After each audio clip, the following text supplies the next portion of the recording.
Привет! Днес ще ви покажа моята рецепта за веган кюфтенца.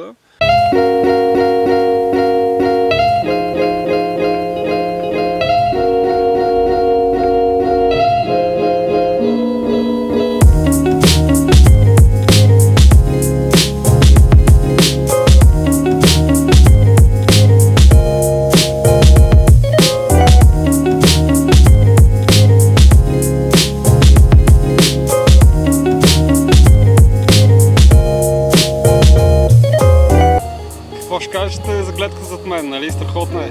В принцип това трябваше да се случи на едно малко по-друго място, като това, например.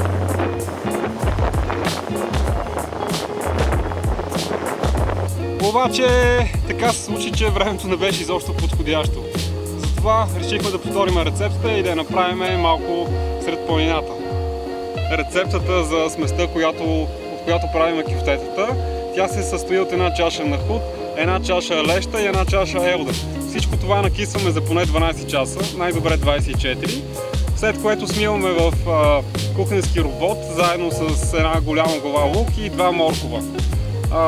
Съответно подправките вече е по ваше желание, аз използвам моят любим Расел Ханут и добавям малко сол, малко хранителна мая и понякога слагам малко куркума. Така, приготвил съм си отново моето газово котлонче, което запалвам. Така, поставяме котлончето.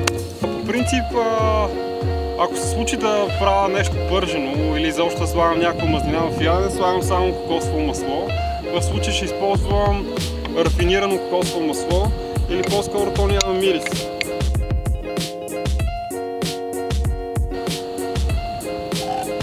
Трябва леко да си намокнем ръчичките. Всъщност идеята днес е да направим готини бургери, като за целта трябва да направя кюфтенца, а това са най-добрите. Правим си кюфтенцата.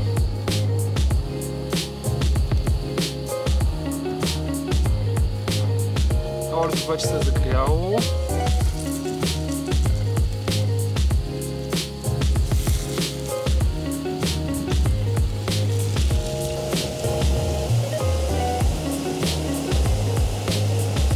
Така, кюфтенцата вече са готови от едната страна.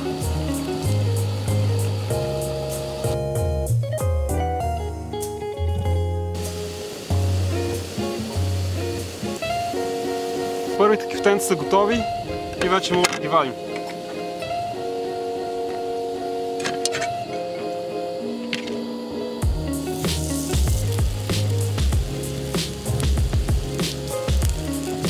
И втората порция кюфтенца се пекат.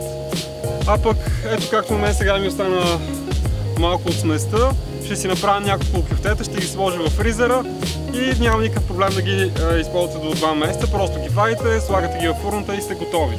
Супер лесно и бързо. Сега ще си направим една майонеза, която ще използваме за нашите бургери. За целта ни трябва авокадо, лимонче и едно чесънче. Нищо повече. Най-лесният начин да го обелим е да го разрежем на 2. След това още на 2 и просто го хващаме и то се обелва супер лесно. Ето колко лесно става. Хоп, хоп. Чесънчето го смачкваме.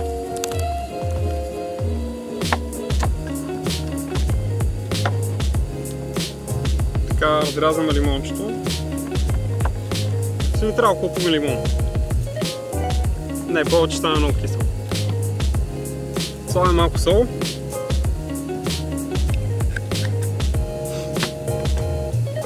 И си вземем любимия уред, с който съвсем лекичко го намачквам и става перфектна майонеза от авокадо. Нищо повече не ви трябва. Може да видите какво се получи. Другото, което ще сложа в бургерите е любимият ми домашен кетчуп номер 8, рецептата за който може да намерите в описанието към клипа. Една чушка ще нарежа.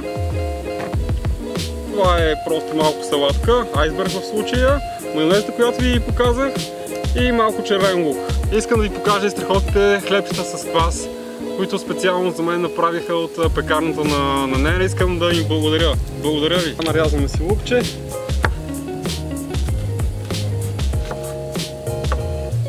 малко айсберг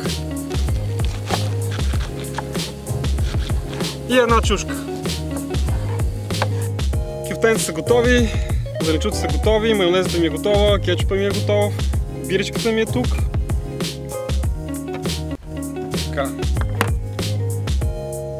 Намасваме малко майонеза с чесънче. Слагаме малко лук. Така. 2-3 чушки. Взимам си най-готиното кюфтенце. Завиждате ли ми? Да! Така. Вау! Така, взимаме си кетчупчето. Поливаме обилно. Аз обичам много кетчуп. И другото, което обичам много е кайенско пиперче. Слагам си салатка, айсбергче.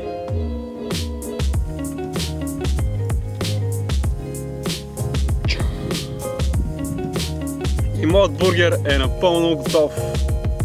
Yeah! На здраве и до нови срещи! Деца, време е за ядене! Юху!